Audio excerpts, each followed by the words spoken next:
코로나로 열날 때 하면 안 될 한 가지, 춥지 않게 관리하자. 자칫 잘못하면 하루만 해도 위급한 상황이 재현될 수 있습니다. 그 이유 자세히 알아보겠습니다. 안녕하십니까, 건강디자인연구소 잘김약사입니다. 우리 큰아이가 어릴 적 화상을 입었는데 못 모르고 얼음찜질 해버렸어요. 이후 화상이 너무 오래 갔죠?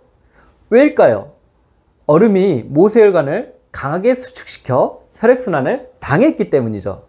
이로써 들어온 열기 그리고 생긴 염증을 발산시키지 못했던 거죠.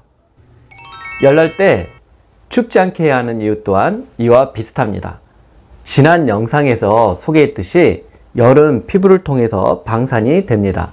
근데 추워버리면 피부 혈관들이 수축되면서 저 안에 있는 신부열이 발산되지 못해 위험해질 수 있다고 했죠. 잘생겼다 잘생긴 김약사, 웰투비 잘김약사.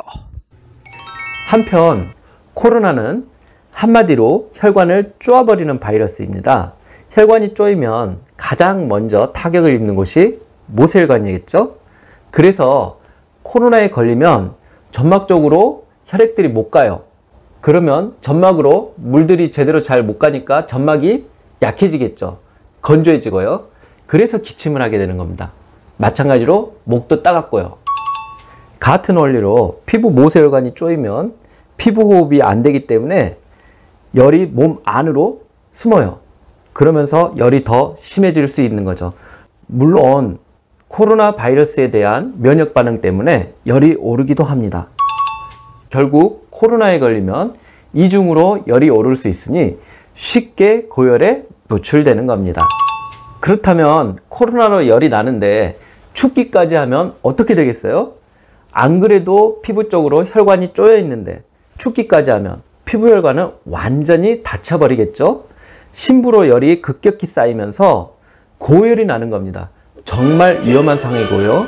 특징은 입술이 파래지거나 이를 다다다다다다 부딪힐 정도로 엄청 추워합니다. 심할 경우는 경련도 하고요. 이때 생긴 열들을 빨리 풀어주지 못하면 하루 이틀만 해도 각 장기에 강한 염증을 남깁니다. 잘생겼다 잘생긴 김약사, 웰투비 잘김약사. 여러분, 지난 영상에서 자세히 설명했듯이 열날 때 벗겨놓을 때는 추운지 더운지 꼭 물어봐야 합니다. 저희 약국에도 코로나 감염 이후에 고열이 안 떨어지는 어린이 환자들이 가끔 오십니다. 보호자들께 여쭈면 하나같이 벗겨놓고 물로 닦아줬다는 거예요. 아이는 편해하던가요? 여쭈면 아유 차갑다고 싫어하죠, 자지러지죠, 안 하려고, 춥다고.